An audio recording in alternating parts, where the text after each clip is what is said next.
ပျော်ရွှင်မှုဆိုတာဝေမျှရတဲ့အရာအသက်ကြီးလာတဲ့အခါမှာကိုတယောက်တည်းမပျော်ချင်တော့ဘူးမပျော်တတ်တော့ဘူး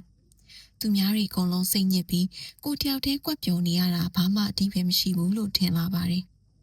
မိတ်ဆွေအမတယောက်ပြောတယ်လို့ပြောရမယ်ဆိုရင်သူများတွေအကုန်လုံးပျော်ပြီးကိုတယောက်တည်းစိတ်ညစ်နေတာကမှစိတ်ထဲမှာတတောင့်တတရှိသေးတယ်သူများတွေအားလုံးစိတ်ညစ်နေပြီးကိုတယောက်တည်းပျော်နေတာကဘလို့မှအဆင်ပြေမနေဘူးလို့ဆိုပါတယ်ဒါကလေးစားစရာကောင်းတဲ့စိတ်ထားလေးပဲဖြစ်ပါတယ်ဒီလိုစိတ်မျိုးလူတိုင်းထားနိုင်ဖို့ဆိုတာခက်ခဲပါတယ်တလောကလုံးမှောင်နေရဲ့အချိန်မှာကိုဟာစီမီအလင်းရောင်လေးတစ်ခုလိုလင်းထိန်နေတယ်ဆိုပေမဲ့အဲ့ဒီအလင်းကိုသူများနဲ့မမျှဝေတဲ့၍ဘာမှအဓိပ္ပာယ်မရှိပါဘူးကိုရဲ့အလင်းကိုသူများကိုပေးလိုက်တဲ့အခါသူလည်းပျော်သွားတယ်နောက်တစ်ယောက်ကိုလည်းဆက်ပြီးလက်ဆက်ကမ်းနိုင်တယ်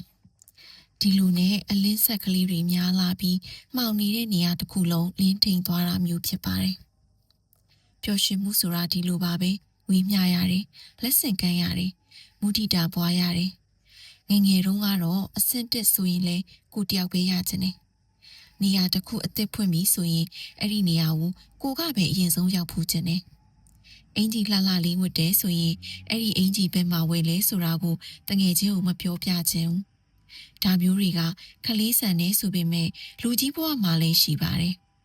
အလောက်ကိုင်းနဲ့ပတ်သက်တဲ့အခွင့်အလမ်းတွေဆိုတခြားတယောက်ကို share မလုပ်ချင်ဘူးကိုယ့်အတွက်ကောင်းတဲ့အရာတစ်ခုတွေ့ထားတယ်ဆိုရင်သူများကိုမပြောပြချင်ဘူးသူများကလိုက်လုံးမှဆိုတယ်သူများရသွားမှဆိုတယ်ကိုနဲ့တီးတဲ့လူတယောက်ကကောင်းတယ်ဆိုရင်အခြားတယောက်နဲ့မိတ်ဆက်မပေးချင်ဘူးကောင်းတာတွေမှန်သမျှကိုပဲချိန်လုံနေရချိန်ပြီးခံစားတယ်ဒီလိုသဘောမျိုးလေးတွေရှိတတ်ကြပါတယ်ဒါပေမဲ့တခါပြန်စဉ်းစားကြည့်တဲ့အခါလောကမှာကိုတယောက်တည်းကွက်ပြီးအဆင်ပြေနေဘူးပျော်ရွှင်နေဘူးဆိုတာတကယ်ကိုဖြစ်နိုင်သလားသူများတွေအထူးသဖြင့်ကိုနဲ့ယဉ်နီးချစ်ခင်တဲ့မိတ်ဆွေမိသားစုမောင်နှမပဝင်းကျင်တိုင်းဝိုင်းကလူတွေအစင်မပြေတာကိုတွေ့ရရင်ရောကိုကတကယ်ပျော်ရွှင်နေတတ်တာလားဒီလိုခံစားရတယ်ဆိုရင်တော့ကိုဟာအင်မတန်အတ္တကြီးတကူကောင်းဆန်နေသူလို့ပြောရမှာဖြစ်ပါတယ်အခုချိန်မှာစဉ်းစားမိတော့လူတွေအကုန်လုံးကိုသူ့အခြေအနေနဲ့သူအဆင်ပြေစေချင်ပါတယ်ပျော်ရွှင်စေချင်ပါတယ်ကိုမိသားစုမိတ်ဆွေတိုင်းဝိုင်းတဲကချစ်ခင်ရတဲ့သူတွေဆိုရင်တော့ပြောမနေပါနဲ့တော့သူတို့ဒုက္ခရောက်လဲကိုကအများကြီး support မလုပ်ပေးနိုင်ဘူးဒါကြောင့်သူတို့ကိုအဆင်ပြေစေချင်ပါတယ်အဆင်ပြေကြတယ်ပျော်ရွှင်ကြတယ်ဆိုတာကြားရရင်လဲအင်မတန်မှမုဒိတာဖြစ်မိပါတယ်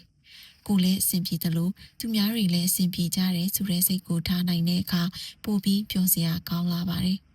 ဒါက collective energy ပါပဲ